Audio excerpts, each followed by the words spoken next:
Selamat malam semua, perkenalkan nama saya Lydia dengan NPM 06607 dan ID kelompok JK208.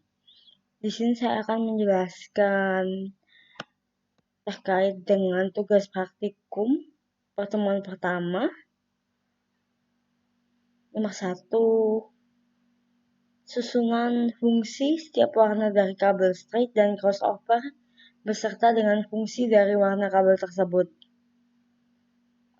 Kabel UTP sendiri ini mempunyai dua ujung pertama dan ujung kedua. Yang straight warnanya sama kedua ujungnya, yaitu putih orange, putih hijau biru, putih biru hijau, dan putih coklat. Sedangkan pada kabel crossover, ujung pertama sama dengan kabel straight, yaitu putih orange, putih hijau biru, putih biru hijau, putih coklat. Sedangkan ujung keduanya berwarna berbeda, yaitu putih hijau, putih orange biru, putih biru orange, dan putih coklat.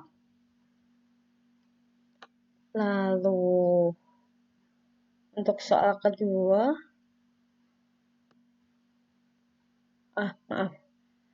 fungsi dari warna-warna kabel tersebut adalah untuk kabel yang berwarna putih hijau, putih orange digunakan untuk transfer data TX atau yang disebut transmit yang berfungsi mengirim data, dan RX yang disebut juga receive yang berguna untuk menerima data yang dikirim oleh transmitter. Lalu soal nomor 2, kegunaan dari kabel straight, yaitu menghubungkan komputer dengan switch, menghubungkan komputer dengan LAN pada modem kabel atau DSL, menghubungkan router dengan LAN pada modem kabel DSL, menghubungkan switch ke router, lalu menghubungkan hub ke router.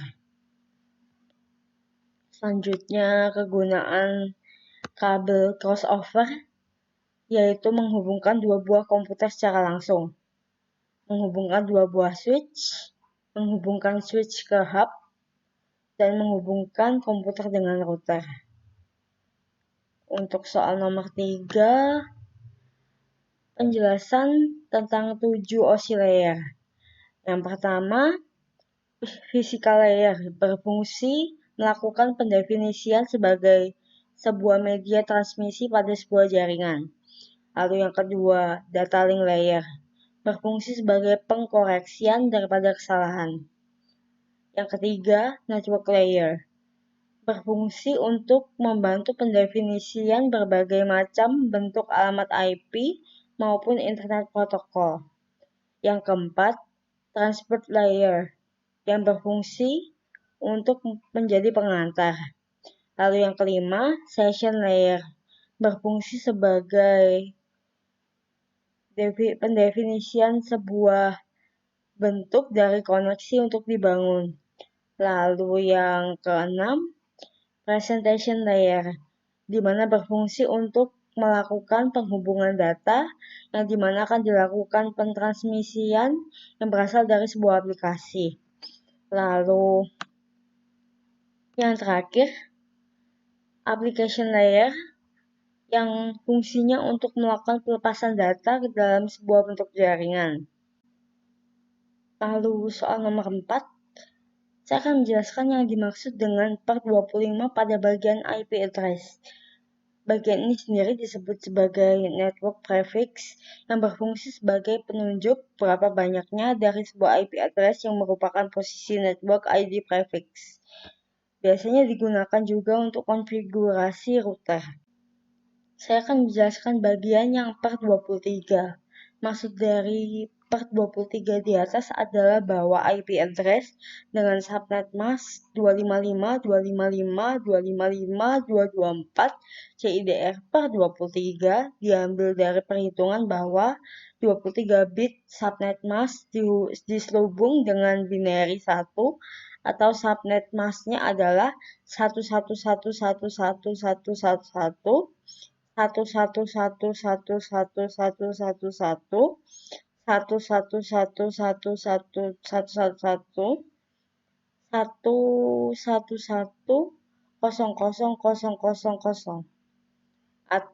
255, 255, 255, 224 dengan jumlah host 30 host. Lalu yang per 13 maksudnya adalah bahwa IP address dengan subnet mask 255.248.0.0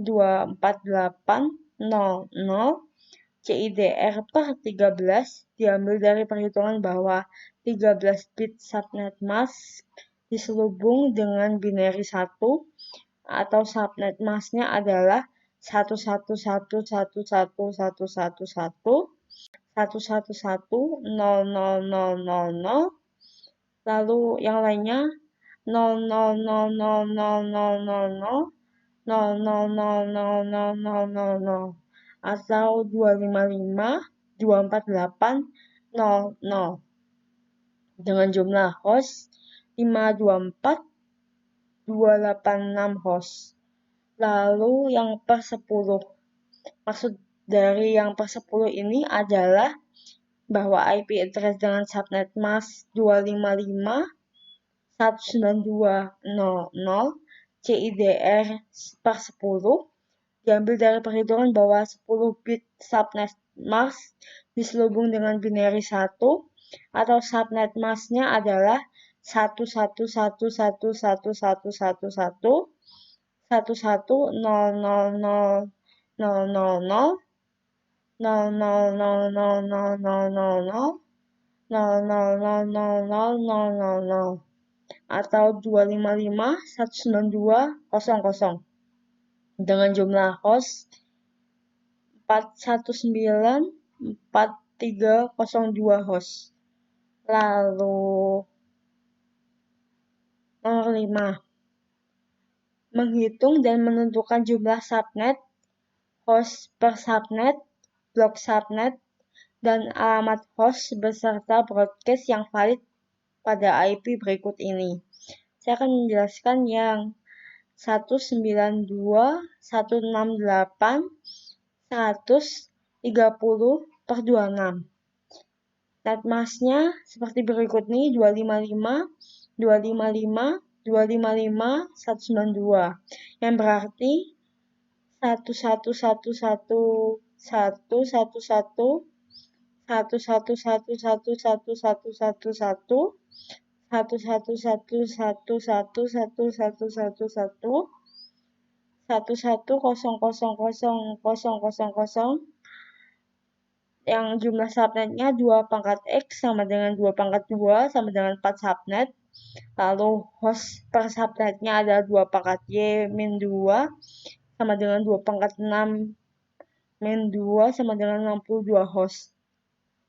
Lalu host minimalnya adalah 192, 168, 101. Sedangkan host maksimalnya adalah 192, 168, 162. Lalu broadcastnya adalah 192, 168, 163. Berikutnya adalah yang 192, 168, 130/26.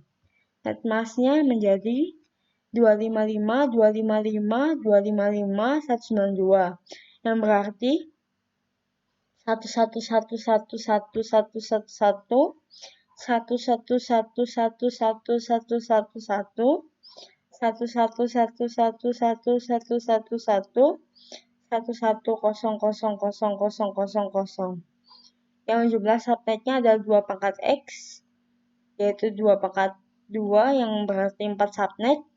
Lalu host per subnetnya adalah 2 pangkat Y min 2, yaitu 2 pangkat 6 min 2 sama dengan 62 host. Lalu host minimalnya 192, 168, 101. Host maksimalnya adalah 192, 168, 162. Lalu broadcastnya adalah 192, 168, 163. Lalu yang berikutnya adalah yang 192, 168, 150/26. Netmarksnya adalah 255, 255, 255, 192. Yang berarti adalah 11111111111, 111111111, 111111111, 1100000. Lalu jumlah subnetnya adalah 2 pangkat X, yaitu 2 pangkat 2, yaitu 4 subnet. Lalu 2 pangkat Y-2 untuk host per subnetnya, 2Y-2 yaitu 2 pangkat 6, min 2 sama dengan 62 host. Lalu host min-nya adalah 192, 168, 101. Host max-nya adalah 192, 168, 162. Lalu broadcast-nya adalah 192, 168, 163.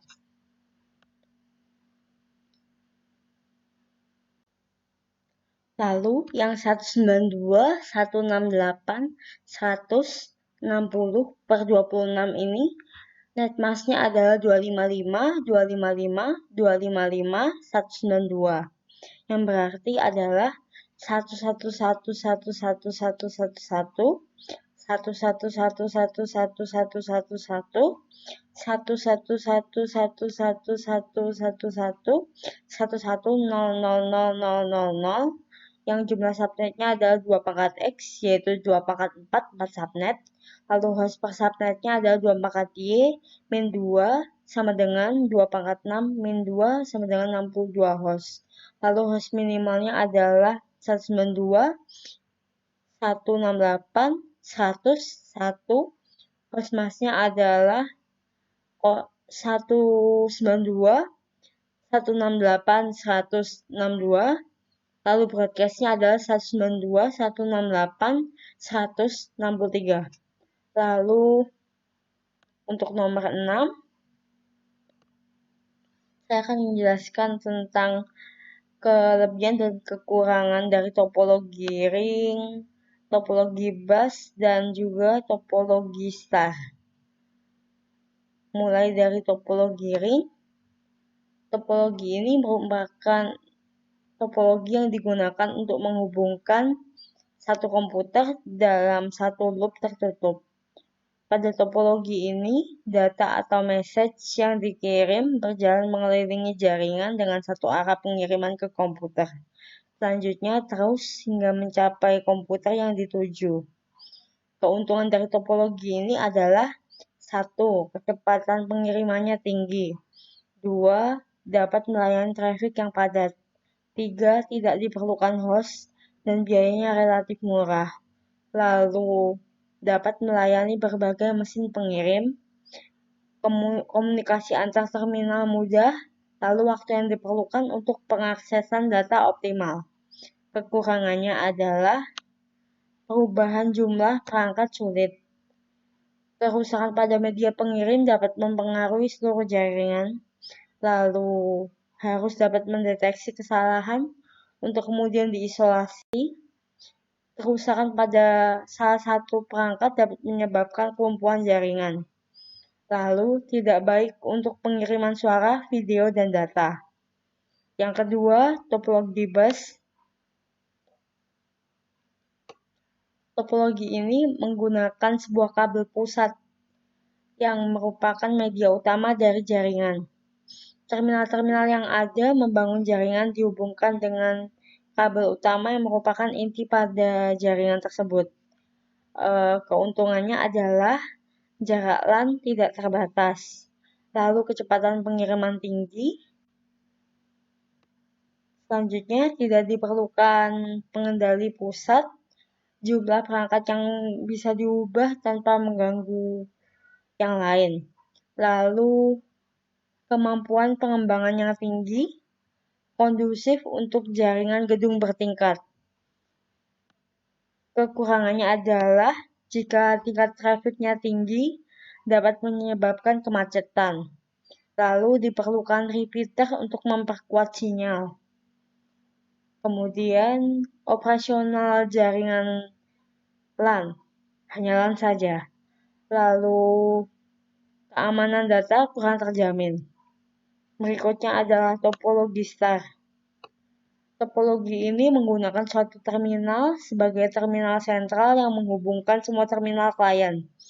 Terminal sentral ini yang mengarahkan setiap data yang dikirimkan ke komputer yang dituju.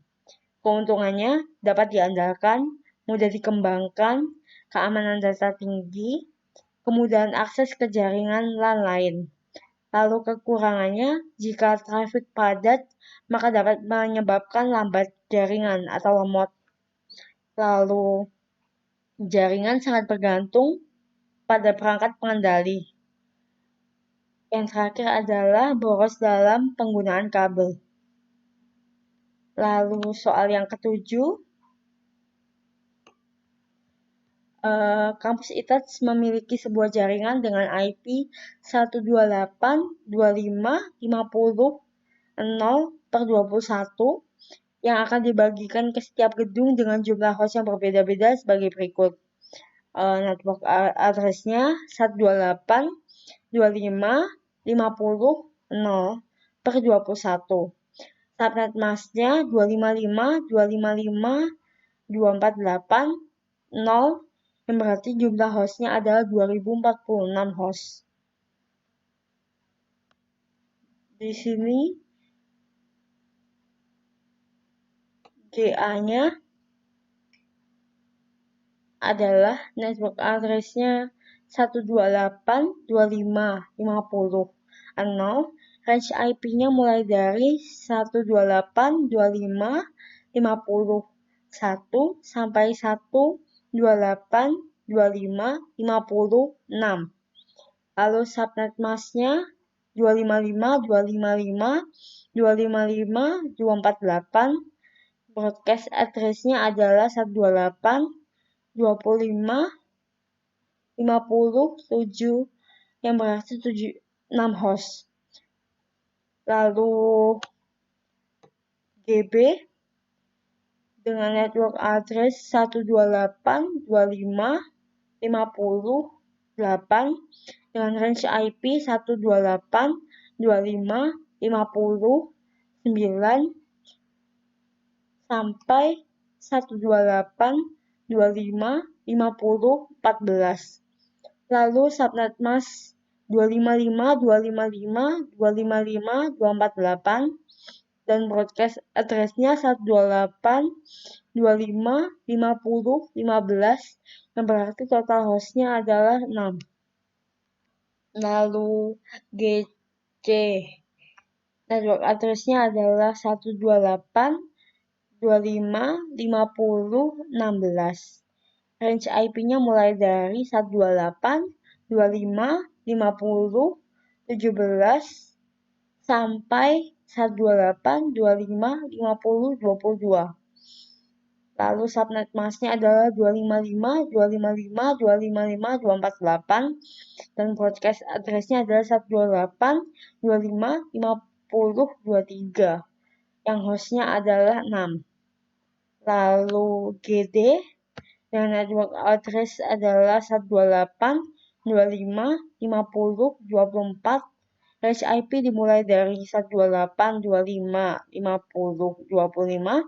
sampai dengan 128.25.50.54. Subnet mask-nya adalah 255.255.255.224 dan broadcast address-nya adalah 128.25.50.55 yang total host-nya adalah 30.